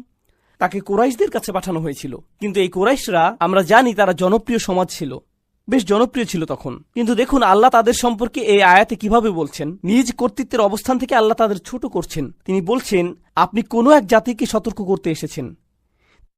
তিনি বলেননি জাতিকে সতর্ক করতে, বললেন কোনো এক জাতি। কওমান, কওমান, কোনো এক জাতি। কুরাইশরা অহংকারী জাতি, ঠিক কিনা? এভাবে বললে তো তাদেরকে শুরুতেই তাচ্ছিল্য করা হয়ে যায়। তাদের বিরুদ্ধে কেমন মুহাজামা এটা, এমন এক আক্রমণ যে শুধুই বললেন কওমান। আচ্ছা, আরো ব্যাখ্যা করছি। এদিকে দেখুন, তারা নিজেদের বংশ নিয়ে কি কি পরিমাণ অহংকার করে। তারা নিজেদেরকে কিভাবে বলতো, বনু আমির, বনু হিসাম। নিজেদের বংশের কি গর্ব, কি অহংকার ছিল তাদের। আল্লাহ বলেন কোন এক জাতি, তাদের বংশ নিয়ে তোমাকে আমি বলছি, তারা তো কিছুই জানে না। মা উনযিরা আবাউহুম, তাদেরকে আগে সতর্ক করাই হয়নি। তোমরা নিজেদের আহামরি কি মনে করো? তোমরা কিছুই না, নগণ্য জাতি, তোমাদের মূল্যই নেই। মা উনযিরা আবাউহুম, তুমি কোনো এক নগণ্য জাতিকে সতর্ক করতে এসেছো, এমনকি যাদের পূর্বপুরুষরা ওহির বরকত পর্যন্ত পায়নি। মা উনযিরা আবাউহুম ফাহুম গাফিলুন, তারা তো উদাসীন হবেই, অবাক হবার কিছু নেই, তারা সম্পূর্ণই অজ্ঞ। চলুন এখন তাদের অজ্ঞতা নিয়ে কথা বলি। আমি চাই আপনারা বুঝুন ভালোভাবে। আপনারা তো জানেন হেজাজ অঞ্চল কোথায়, ওই যে আরব মরুভূমি যেখানে নবীজি সাল্লাল্লাহু আলাইহি সাল্লাম এসেছেন। আচ্ছা, আশেপাশের অঞ্চলগুলোতে কি কোনো পরাশক্তি আছে, কিংবা প্রতিবেশী অঞ্চলে বা কাছে ধারে কোনো বিশাল রাজত্ব বা সভ্যতা কি বিদ্যমান? হ্যাঁ হ্যাঁ, অবশ্যই। আবিসিনিয়া আছে, পারস্য আছে, বিশাল বড় সভ্যতা, প্রাচীন এক সভ্যতা। এরপর আছে রোমান সাম্রাজ্য, ঠিক, আরও অনেক বড় বড় প্রাচীন আর প্রতিষ্ঠিত সভ্যতা আছে। তো সে সময় আরবরা প্রতিষ্ঠিত কতটুকু, মানে তাদের কয়টি ইউনিভার্সিটি আছে, কি ধরনের বিশাল লাইব্রেরি আছে তাদের, সেখানে রোমানদের মতো কি ইতিহাস বা দর্শনের বই আছে, বা গ্রিকদের মতো পুরাণের বই আছে, বা সেখানকার মূর্তি স্তম্ভ সেরকম অবকাঠামো বা দুর্গ নেই, তাদের কিচ্ছুই নেই। আল্লাহ কুরাইশদের বলছেন তোমরা নিজেদের নিয়ে এত অহংকার করছো, তোমরা তো একেবারেই অজ্ঞ, তোমাদের চাইতে কত বড় রাষ্ট্র পড়ে আছে। নিজেদের কি মনে করো, তোমরা কি মনে করো নিজেদের? এত কিসের গর্ব তোমাদের? তোমরা তুচ্ছ, সমস্ত পৃথিবীতে অন্যদের তুলনায় নগণ্য তোমরা। এমনকি অন্যরা তোমাদের আক্রমণও করতে চায় না। এখানে তো এখনো তেল আসেনি। তারা তোমাদের একা ছেড়ে দিয়েছে। মনে করতে পারো তোমরা রোমানরা তোমাদের চায় না, পারস্যরা তোমাদের চায় না। কি, আমরা কোন দুঃখে আমাদের সৈন্য ওখানে পাঠাবো? 1000 বছর ধরে তারা একা ছেড়ে রেখেছে একে। প্রত্যেক সভ্যতাই নিজ অঞ্চলের প্রসার চায়, ঠিক কিনা? তাই প্রশ্ন আসছে, তাহলে তারা নিজেদের অঞ্চল সেখানে বাড়াচ্ছে না কেন? কারণ এতে কোনোই লাভ নেই, কোনো লাভই নেই, তাই না? তাই একা ফেলে রেখেছে। আর তোমরা নিজেদের বিশাল বড় ভাবছো। দেখুন, এই ধরনের মানসিকতা মানুষের মধ্যেও আছে। তারা যখন গ্রামে বাস করে, নিজেদের ছোট্ট গণ্ডির মধ্যে পুরো জীবন কাটায়, তখন অহংকার বেড়ে যায়, মূর্খতা পেয়ে বসে, ভাবে আমি কি হলুম রে। বুঝতেও পারে না যে বাহিরের জগতে কেউ তাদের পাত্তাও দেয় না। এটা কিন্তু মসজিদ কমিটির মেম্বারদের মধ্যেও হতে পারে। বাহিরের কেউই পাত্তা দেয় না, আমি মসজিদ কমিটির সভাপতি, কারোই কিছু যায় আসে না। না, আসলেই কিন্তু কখনোই কারো যায় আসে না। এমন হয় কি না? একদিন আমার এক বন্ধু আমাকে একটা ভিডিও দেখালো, ভারতের অস্পৃশ্য শ্রেণীর একজন ব্যক্তির একটা ভিডিও। সে আগে হিন্দু ছিল, কিন্তু ধর্ম ত্যাগ করেছে। এখন ইউটিউবে হিন্দু ধর্মকে নিন্দা করে শুধু। আমি এখানে হিন্দু ধর্মের নিন্দা করতে আসিনি, কিন্তু তার আসল বক্তব্যটা হলো যে এই সম্পূর্ণ ধর্মটি সমাজে শ্রেণী বৈষম্য সৃষ্টি করতেই গঠিত। সে কিন্তু অস্পৃশ্য শ্রেণীর একদম নিম্নতর ছিল। এখন সে থাকে নর্দার্ন ক্যালিফোর্নিয়াতে, একটা টেক কোম্পানির হেড, $1 মিলিয়ন তার আয়, কর্মজীবনে সে অত্যন্ত সফল, তাই না? অথচ সে বলছে, আমি যখন আমার গ্রামে যাই, এখনো যখন বাসে উঠে বসি, তারা আমার পাশে কেউ বসে না। গ্রামের সবার আয় যোগ করলেও আমার চাইতে কম, অথচ তারা আমার পাশে বসে না। গ্রামের সকলের শিক্ষা যোগ করলেও আমার শিক্ষার চাইতে কম, কারণ তাদের সেই ছোট্ট দুনিয়ায় তারাই সবচাইতে উচ্চ, তাদের সেই নগণ্য তুচ্ছ দুনিয়া। এটাই হলো কুরাইশ, মিছিমিছি ক্ষমতার মোহে বিভ্রান্ত। এটা কিন্তু হতে পারে কোনো শাশুড়ির বেলাতেও, এমন হতে পারে স্বামীর বেলাতেও, আসলেই হতে পারে, বাবা মার ক্ষেত্রে হতে পারে, বড় ভাই বোনের ক্ষেত্রে হতে পারে। এমন মানসিকতা যে কারো মাঝেই চলে আসতে পারে। তার হাতে যদি একটুখানি ক্ষমতা থাকে আর সেই ক্ষমতা তার জন্য মাদক হয়ে যায়, তখন সে নিজেকে মনে করে সবচাইতে বড়, কেউ তাকে ধরতে পারবে না। এই কারণেই আল্লাহ কুরাইশদের বাস্তবতাটি চোখে আঙুল দিয়ে দেখিয়ে দিচ্ছেন। বংশ নিয়ে গৌরব করো, তাদের তো কোনো খবরই নেই। ফাহুম গফিলুন। এরপর এটুকুও যেন যথেষ্ট না, পুরো দুনিয়া এগিয়ে গিয়েছে আর আপনি সেখানেই পড়ে আছেন, আপনার খবরই নেই। বিশ্ব যেখানে সামনে চলে গিয়েছে, আপনি পেছনেই পড়ে আছেন। তার উপর নিজের মূর্খতা সম্পর্কেও অজ্ঞ আপনি। তোমরা কিছুই জানো না, তোমাদের কোনো জ্ঞানই নেই। অশিক্ষিত মূর্খের দল। উচ্চশিক্ষার এই নিয়ামত স্বয়ং আল্লাহর পক্ষ থেকে আসছে তোমাদের কাছে, অথচ তোমরা উদাসীন। আচ্ছা দেখুন, যখন কোনো সমাজে লম্বা সময় ধরে শিক্ষা দীক্ষা থাকে না, তখন তারা শিক্ষাকেই মূল্যহীন ভাবতে শুরু করে। ঠিক, শিক্ষাকে আর গুরুত্ব দেয় না তারা, বরং শিক্ষাকে তারা ভয় পাওয়া শুরু করে। কারণ তারা জানে জ্ঞান অর্জন করলে আপনি বদলে যাবেন, তাই তারা সবকিছু মূর্খ রাখতেই পছন্দ করে। দেখুন, আমি এসব ব্যাপার তুলে ধরতে চাই কারণ এগুলো শুধু কুরাইশদের সমস্যা নয়, মুসলিমরাই। অন্যদের ব্যাপারে কথা বলার কোনো ইচ্ছা নেই আমার, আমাদের নিজেদের নিয়ে ভাবতে হবে। মুসলিম বিশ্বের একাংশ, মুসলিম বিশ্বের বিশাল একটা অংশ, এমনকি আমরা বহু বিষয় নিয়ে একেবারেই অশিক্ষিত। আর আমরা এমন থাকতেই পছন্দ করি, কারণ নতুন জিনিস শেখা, বদলাতে চাওয়া তো কষ্টকর, আরামের কাজ নয়। তাহলে তারা আর কিসের ব্যাপারে গাফেল? এই যে আল্লাহ তাদেরকে সমস্ত মানুষের চাইতে বেশি দয়াময় মানবকে তাদের কাছে পাঠিয়েছেন, ইতিহাসের সবচাইতে বড় কালাম এসেছে তাদের ভাষাতেই, কুরাইশদের কাস্টমাইজড পদ্ধতিতে, যে এখন কুরআন সম্পর্কে জানতে হলে আমাদের কুরাইশ সম্পর্কে জানতে হয়। কিতাবটি যদিও পুরো বিশ্ব মানবতার প্রতি নাজিল হয়েছে, তবুও তা ভালোভাবে বুঝতে হলে আমাদের যাদের কাছে এসেছিল তাদেরকে বুঝতে হবে। আল্লাহ তাদেরকে মুসলিমদের শিক্ষার জন্য সবচাইতে গুরুত্বপূর্ণ ঐতিহাসিক দল বানিয়ে দিলেন, সকল মহাদেশে, সকল ভাষায়, সকল সভ্যতায়, একদম বিচার দিবস পর্যন্ত। অথচ তারা যে রাহমাতুল্লিল আলামিনের সঙ্গে বসে আছে, এটা নিয়ে তাদের কোনো উপলব্ধিই নেই। তারা জানেই না কি অস্বীকার করে বসছে। যা পেয়েছে সেটার প্রতি কোনো রকম বুঝ বা কদর নেই। তাদের যদি একটু হলেও ধারণা থাকত, অল্প করে হলেও যদি ভবিষ্যৎ দেখতে পেত, বেশি না, মাত্র 100 বছর ভবিষ্যৎ যদি দেখতে পেত, কিংবা 200 বছরের ভবিষ্যৎ, তারা যদি জানত দুনিয়ার জন্য কোরআন কি করছে, কোরআন পৃথিবীতে কি করছে, পৃথিবীতে ইসলাম কি করছে, আন্দোলুসিয়াতে কি করেছে, দামেস্কে কি করেছে, ইরাকে কি করেছে, ভারতে কি করেছে, দুনিয়ার প্রতি অবদান কি, এই লোকগুলোর কোনো ধারণাই নেই। তারা শুধুই বসে বসে বলছে, আহ, আমাদের কিছুই যায় আসে না। তারা যে কতটা মূর্খ সেটা সম্পর্কে বলে এটা শেষ করতে চাই। আপনাদের তাদের মূর্খতার স্তর সম্পর্কে উদাহরণ দেব। কখনো কখনো আপনি জানেনই না যে কার সাথে কথা বলছেন, এমনটা তো হয়, তাই না? অথবা বোকার মতো কাজ করে ফেললেন, পরে উপলব্ধি হয় যে সেই লোক ভিআইপি কেউ ছিল। কোনো এক মজলিসে এই ঘটনা ঘটেছিল। আমাদের একজন শায়েখ বললেন তার স্ত্রীও একজন শিক্ষিকা, তিনি ছাত্রদের ইসলামিক স্টাডিজ পড়ান, বেশ জনপ্রিয়, নাম বলবো না আমি। তো তিনি হজে গেছেন, দলের একজন তার সাথে কথা বলছে, তিনি এই লোককে চেনেনি না। হঠাৎ সে বলা শুরু করল, অমুক মহিলা আছে না, শিক্ষকতা করে, সে তো ইসরায়েলি গোয়েন্দা। সেই লোক শায়েখ বলেই যাচ্ছে যে কিভাবে ইহুদিরা এই মহিলাকে ফান্ডিং করে মুসলিমদের নষ্ট করতে। এই লোক মহিলার স্বামীকে বলছে এসব। প্রায়ই দেখা যায় যে আপনি কারোর সাথে কথা বলছেন অথচ জানেনই না যে আপনি কার সাথে কথা বলছেন। এমন কি হয় না? অবশ্যই। যখন তারা কোরআনের বাণীকে অস্বীকার, ঠাট্টা বা প্রত্যাখ্যান করে, তখন তারা কি শুধু নবীকে অস্বীকার করছে সাল্লাল্লাহু আলাইহি সাল্লাম? বরং এটা তো সর্বোচ্চ কর্তৃপক্ষের বিরুদ্ধে চূড়ান্ত অপরাধ। আল আজিজ, এটা যেন দেখুন, কারো কর্তৃত্ব যত বেশি থাকে তাকে দেখে তত বেশি সাবধান থাকে মানুষ। রাস্তায় পুলিশ দেখলে আপনাদের তাকওয়া অনেক বেড়ে যায়, তাই না? সোজা হয়ে বসে যান, মানুষের মতো বসেন। তখন আদালতের ভেতর আপনারা তো নিশ্চয়ই বেকাতারা হয়ে বসেন না, ভদ্রলোকের মতো বসেন, কারণ বিচারক বা বিচারক মণ্ডলী হয়তো আপনাকে দেখছে। এভাবে সোজা হয়ে বসেন, কারণ কাউকে সম্মান দেখানোর মতো পরিস্থিতিতে আপনি পড়েছেন, তাই না? সম্মানিত ও কর্তৃত্বশীল কারো সামনে বসার জন্য এক ধরনের প্রোটোকল আছে। তারা আল আজিজের কথার উপস্থিতিতে পড়েছে, অথচ কোনো প্রোটোকল নেই তাদের মধ্যে। কার সাথে টক্কর লাগছে তা নিয়ে একেবারেই অজ্ঞ, তার শাস্তি দেবার ক্ষমতার প্রতি চূড়ান্ত উদাসীন। এর পরিণতি কি হতে পারে? এটাই হচ্ছে ফাহুম গাফিলুন। লাকাদ হাক্কাল কওলু আলা আকসারিহিম ফাহুম লা ইউমিনুন। সত্য একেবারেই প্রকাশিত হয়ে গেছে। এর অর্থ হলো সত্য একদম পরিষ্কার হয়েছে। বার্তাটি যে সত্য তা বেশিরভাগ মানুষের কাছেই স্পষ্ট, তবুও তারা বিশ্বাস করে না। ফাহুম লা ইউমিনুন, যে তারা তবুও বিশ্বাস করবে না। আল্লাহ এখানে একেবারে অবাক হবার মতো কিছু বলছেন। তিনি বলছেন তাদের বেশিরভাগই ইতোমধ্যেই জানে যে আপনি যেই বার্তা দিচ্ছেন সেটি পুরোপুরি কি সত্য, কিন্তু তবুও তারা ঈমান আনবে না। এর আগের আয়াতে তাদের অবচেতনার লম্বা ইতিহাসের কথা বলা হয়েছে, আর এই আয়াতে আছে তারা পুরোপুরি সচেতন, তারা এটা জানে, তবুও বিশ্বাস করবে না। তাহলে প্রশ্ন ওঠে, যদি তারা বিশ্বাস নাই করবে তবে লাভ কি এসবের? কেন বলা হচ্ছে যাও তাদেরকে সতর্ক করো, আর তারা বিশ্বাস করবে না? আচ্ছা, একদম উপর থেকে শুরু করি।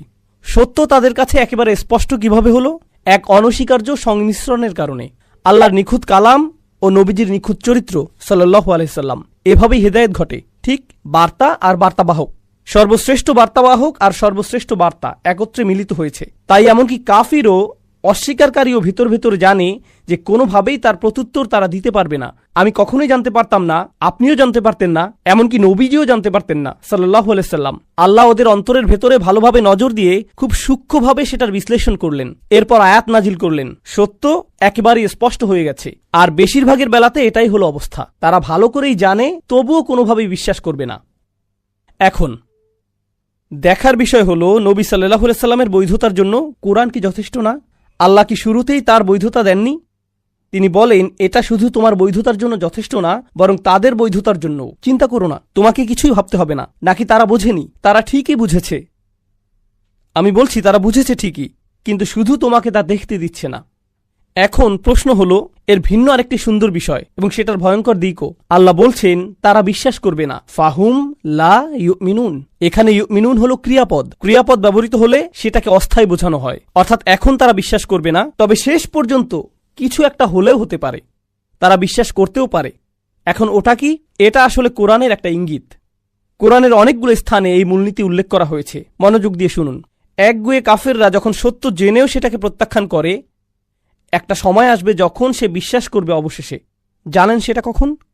যখন শাস্তি দেখবে। যখন তারা শাস্তি দেখবে তখন বলবে ইন্না মুমিনুন। সূরা দুখানে আল্লাহ যেমন বলেন, রব্বানা কশিফ আন্নাল আযাব ইন্না মুমিনুন, ইয়া রব আমাদের শাস্তি দূর করে দিন, আমরা বিশ্বাস করতে প্রস্তুত, বিশ্বাস করছি আমরা এখন। আবসারনা ওয়া সামি'না ফারজি'না না'মাল সালিহান, এখন আমরা দেখতে পাচ্ছি, শুনতে প্রস্তুত আমরা এখন, আমরা দেখছি, এখন শুনতে আমরা প্রস্তুত। আল্লাহ এখানে বলছেন তারা আপাতত বিশ্বাস করছে না, যেন ইঙ্গিত দিচ্ছেন যে তারা অবশেষে যখন শাস্তি দেখবে তখন কি হবে? বিশ্বাস করবে। কিন্তু অন্য স্থানে আল্লাহ বলছেন আন্না লাহুমুজ যিকরা, এখন আর কি লাভ? আমি গায়বের প্রতি বিশ্বাস আনতে বলেছিলাম তোমাদের, দৃশ্যমান কিছুর উপর বিশ্বাস আনতে বলিনি। একটা পশুও তো সেটা পারে, একটা বিড়ালও তো আগুন দেখে এমন করে মিয়াও, এটা তো কোনো অর্জনই নয়, এজন্য এটাকে বিশ্বাস করাও বলে না। তো এখন তিনি বলছেন যে তারা বিশ্বাস করবে না, কিন্তু এর পরের আয়াতে সবচাইতে গুরুত্বপূর্ণ অংশটি এতক্ষণ চেপে রাখছিলাম, আপনাদের খুব কঠিন এক প্রশ্ন করেছিলাম। তারা যদি বিশ্বাস নাই করবে তবে দাওয়াতের কি লাভ? অসম্ভব এই কাজ কেন আমাদের করতে বলছেন? এই আয়াতে একটা শব্দ আছে, এই প্রশ্ন সেই একটি আয়াতই দিয়ে দিচ্ছে।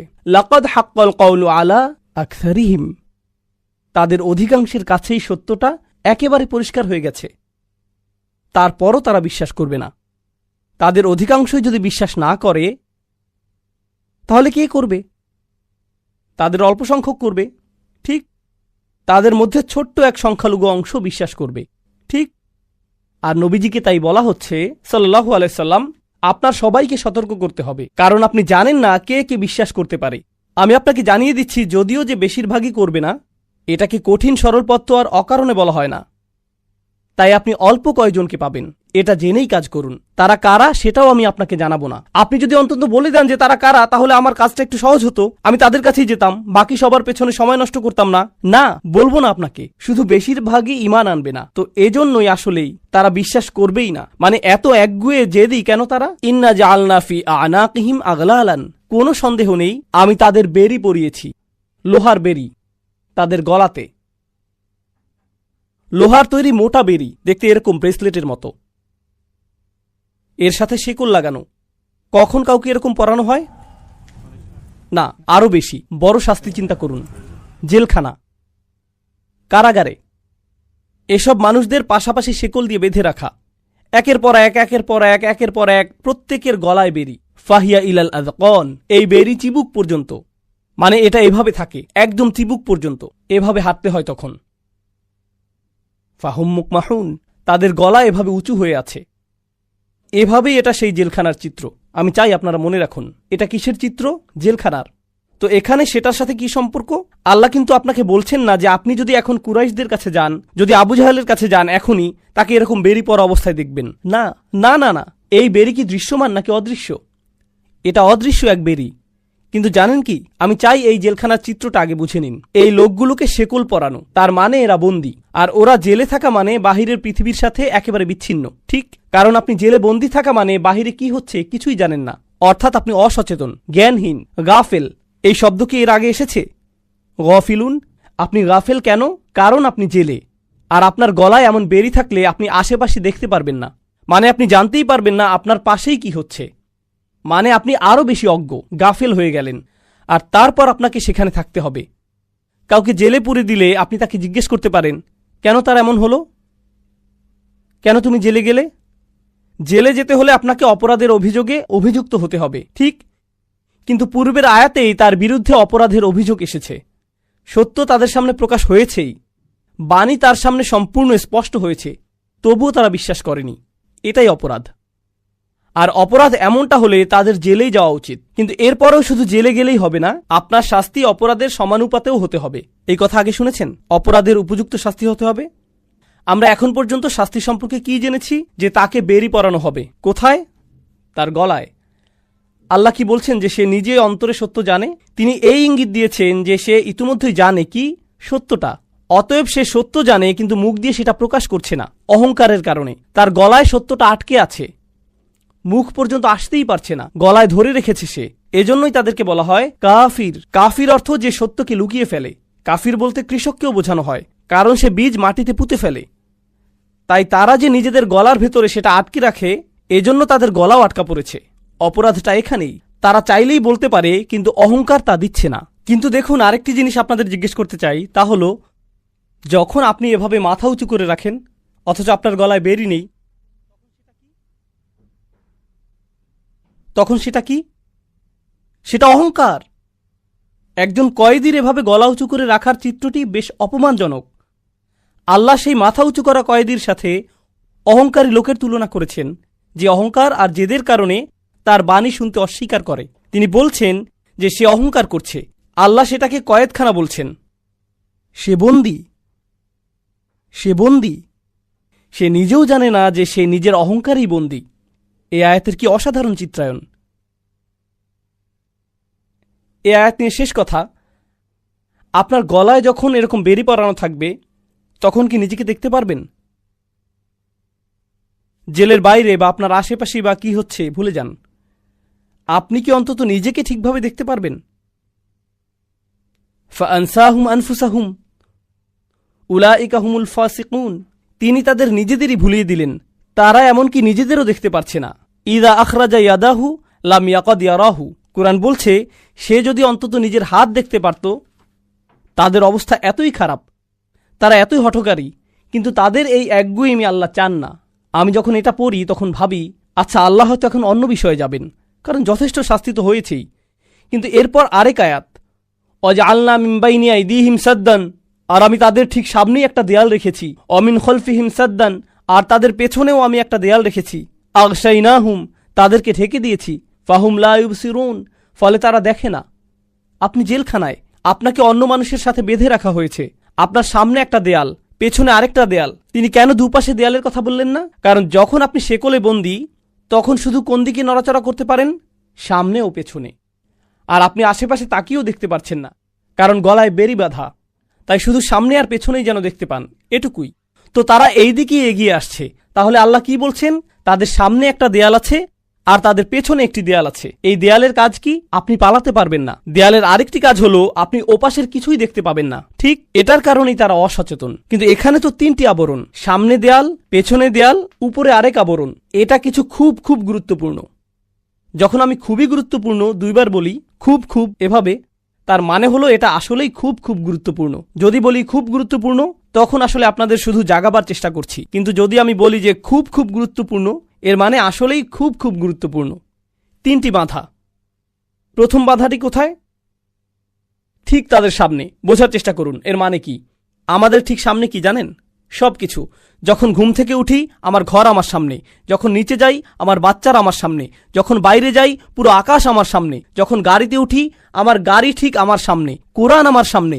সমস্ত জীবন আমার সামনে। আল্লাহর সমস্ত সৃষ্টি কোথায়? ঠিক আমার সামনে। আর এই সৃষ্টি, এই আকাশ, এই পৃথিবী, সেই গাছ, আমার বাচ্চা, সব কিছুই আল্লাহকে স্মরণ করিয়ে দেয়। সব কিছুই। কিন্তু তারা এসব থেকে বাধাপ্রাপ্ত। তাই তারা ওসব কিছুই দেখে না। তাই কিছুই তাদেরকে আল্লাহর কথা মনে করিয়ে দেয় না। সব কিছুই তাদের চিন্তার জন্য যথেষ্ট না। সত্যের পথ হতে তারা অবরুদ্ধ। অন্য ভাষায় প্রথম প্রাচীর হল সমস্ত সৃষ্টি। বোঝার চেষ্টা করুন এই জিনিসটা। আল্লাহ যা কিছুই সৃষ্টি করেছেন সবই আমাদের সামনে। আপনি তো সারাক্ষণ কোরআন পড়ছেন না, সারাক্ষণ তো আপনি ইবাদত করছেন না। কিন্তু জানেন কি, যখনই আপনি জেগে আছেন, আপনার ঠিক সামনেই কি থাকে? সৃষ্টি সব সময় আপনার সামনে থাকে। নিজের চোখে দেখে অনুধাবন করার মতো কিছু না কিছু সব সময়ই থাকে। এটাই হলো প্রাচীর। দ্বিতীয় প্রাচীরটি কোথায়?